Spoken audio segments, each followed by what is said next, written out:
الحمد للہ رب العالمین الصلاة والسلام علی سید الانبیاء والمرسلین اما بعد فاعوذ باللہ من الشیطان الرجیم بسم اللہ الرحمن الرحیم۔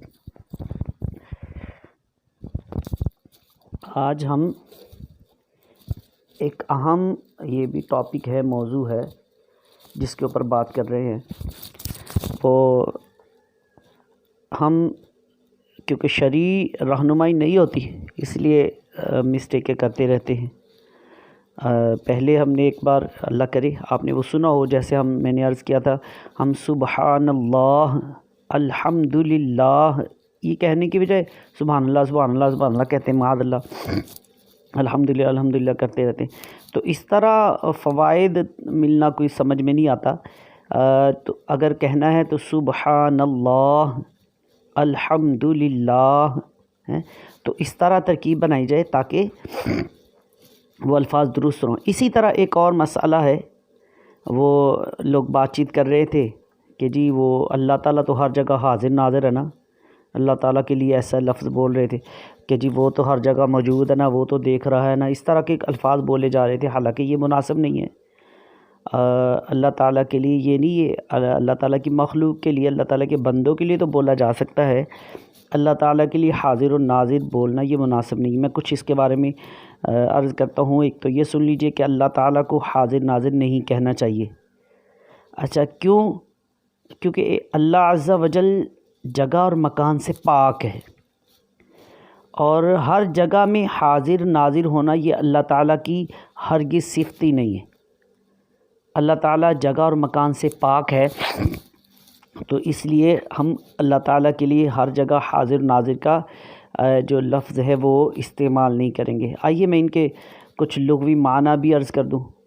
حاضر کے لغوی معنی، لغوت یعنی کہ زبان کے اعتبار سے، لغوی اعتبار سے اس کا معنی بنتا ہے موجود، یعنی کہ جو سامنے ہو، اور ناظر کے معنی دیکھنے والا۔ چنانچہ جہاں تک ہماری نظر کام کرے وہاں تک ہم ناظر ہیں، دیکھ رہے ہیں، اور جو جگہ ہماری پہنچ میں ہو وہاں تک ہم حاضر ہیں۔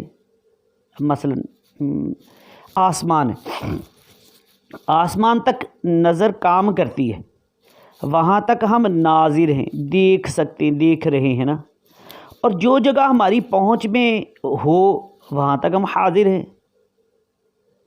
اچھا کیونکہ جس کمرے میں یا گھر میں ہم موجود ہیں وہاں ہم حاضر ہیں کہ اس جگہ ہماری پہنچ بھی ہے، جبکہ حاضر اور ناظر کے شرعی معنی یہ ہیں کہ اللہ تعالیٰ کا بندہ بعطا الہی، اللہ تعالیٰ کی عطا سے ایک ہی جگہ رہ کر تمام جہان کو اپنی ہتھیلی کی طرح دیکھے، اور دور اور قریب کی آوازیں سنے، یا ایک آن میں تمام عالم کی سیر کرے، اور صدہا کوس میلوں دور ہے پر حاجت مندوں کی حاجت روائی کرے۔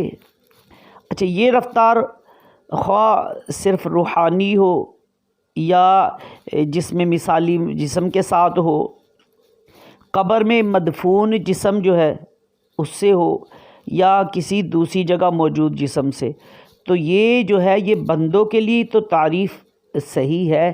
اللہ تعالیٰ جسم سے پاک ہے، اللہ تعالیٰ، ہم تو آنکھوں کے محتاج ہیں، اللہ تعالیٰ آنکھوں کا محتاج نہیں دیکھنے کے لیے، تو اللہ تعالیٰ جس طرح ہمارا جسم اس سے پاک ہے، تو اس کے لیے حاضر اور ناظر کا لفظ استعمال نہیں کرنا چاہیے۔ اچھا کس کے لیے حاضر ناظر کا لفظ استعمال کر سکتے ہیں؟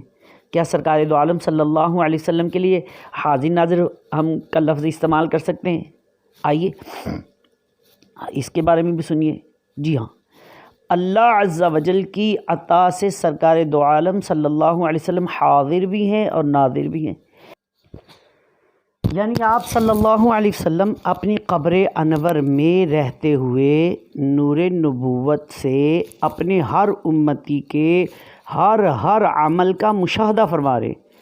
تمام عالم کو آپ اپنے ہاتھ کی ہتھیلی کی طرح دیکھتے ہیں، دور و نزدیک کی آوازیں سنتے، جہاں چاہیں جتنے مقامات پر چاہیں اللہ عز و جل کی عطا کردہ طاقت سے جلوہ گر ہو سکتے ہیں۔ اچھا، ایک اور سوال ہے کہ کیا سرکار دو عالم صلی اللہ علیہ وسلم اپنے جسم بشری کے ساتھ ہر جگہ موجود ہیں؟ یہ ہمارے کچھ دوست احباب غلط فہمی کا شکار ہیں۔ سن لیجئے، یہ جو عقیدہ ہے، مسلمہ عقیدہ، جو صحیح عقیدہ، وہ کیا ہے؟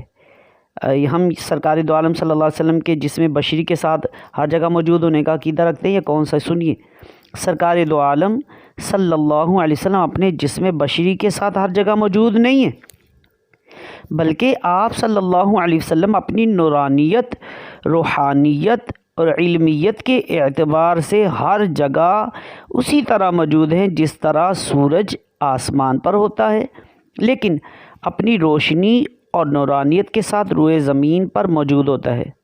البتہ اگر آپ صلی اللہ علیہ وسلم چاہیں تو جسم بشری کے ساتھ جہاں چاہیں حاضر ہو سکتے ہیں۔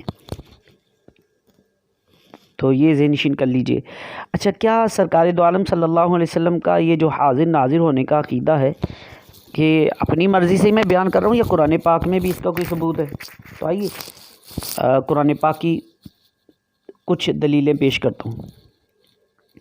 حاضر ناظر کا عقیدہ قرآن کریم کی متعدد آیات مبارکہ سے ثابت ہے، چنانچہ نمبر 1 پارہ نمبر 22 سورۃ احزاب آیت نمبر 45 میں اللہ پاک کی کچھ ارشاد فرماتا ہے، بسم اللہ الرحمن الرحیم، انا ارسلناک شاہدا ومبشرا ونذیرا۔ ترجمہ کہ بے شک ہم نے تمہیں بھیجا حاضر و ناظر، یعنی شاہدن حاضر و ناظر۔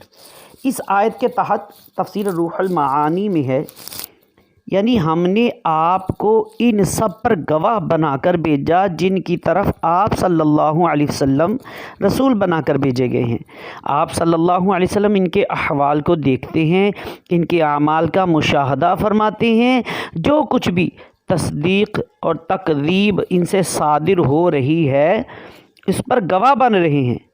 ہدایت اور گمراہی میں سے جس پر بھی لوگ ہیں اس پر آپ صلی اللہ علیہ وسلم گواہ ہیں، اور یہ گواہی جو ہے آپ صلی اللہ علیہ وسلم قیامت کے دن ادا فرمائیں گے، جو امت کے حق میں بھی قبول ہوگی اور مخالفت میں بھی قبول ہوگی، اور یہ سب اسی وقت ہو سکتا ہے جب آپ صلی اللہ علیہ وسلم اعمال امت پر حاضر اور ناظر ہوں۔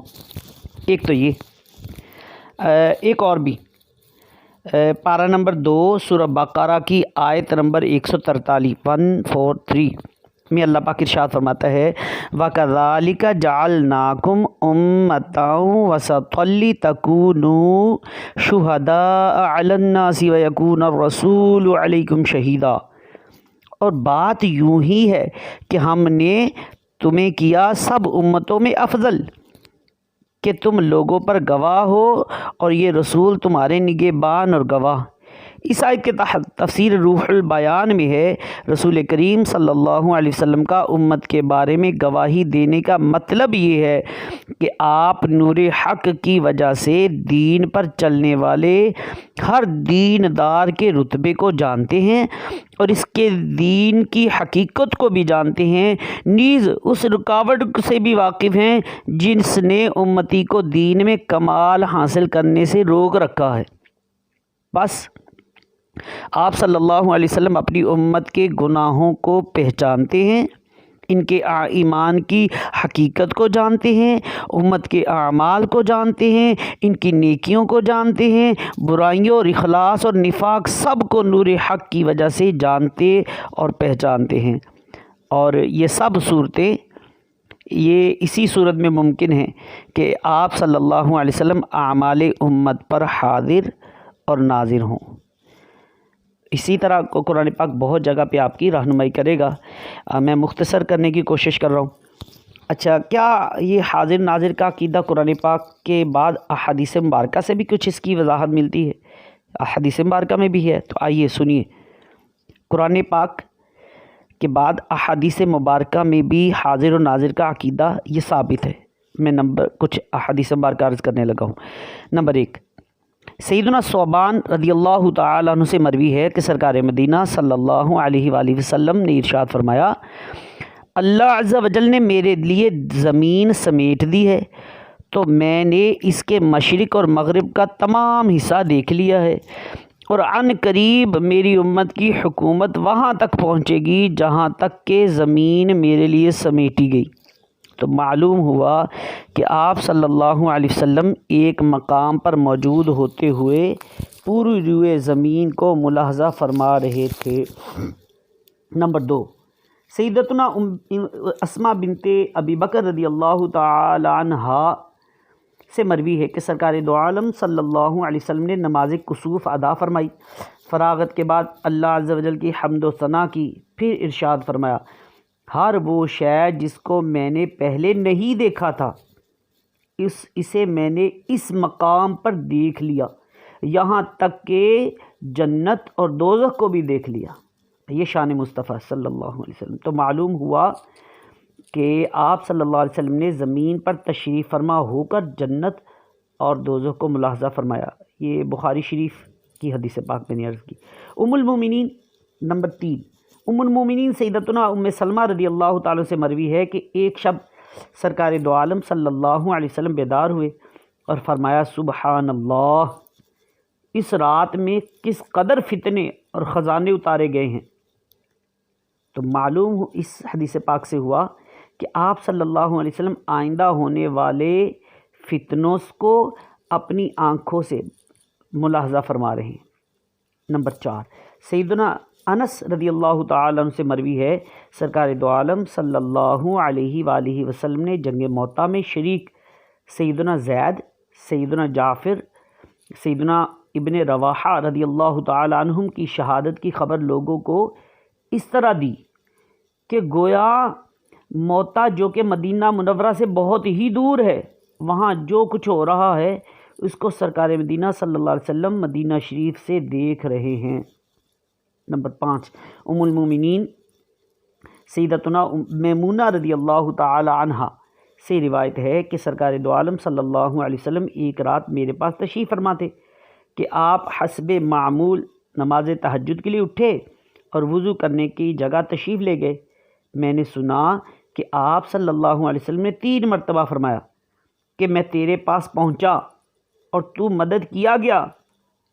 جب سرکار دو عالم صلی اللہ علیہ وسلم وضو کر کے باہر تشریف لائے تو میں نے عرض کی، یا رسول اللہ صلی اللہ علیہ وسلم، میں نے سنا ہے کہ آپ صلی اللہ علیہ وسلم نے 3 مرتبہ فرمایا لبیک اور 3 مرتبہ فرمایا نصرتو فرمایا۔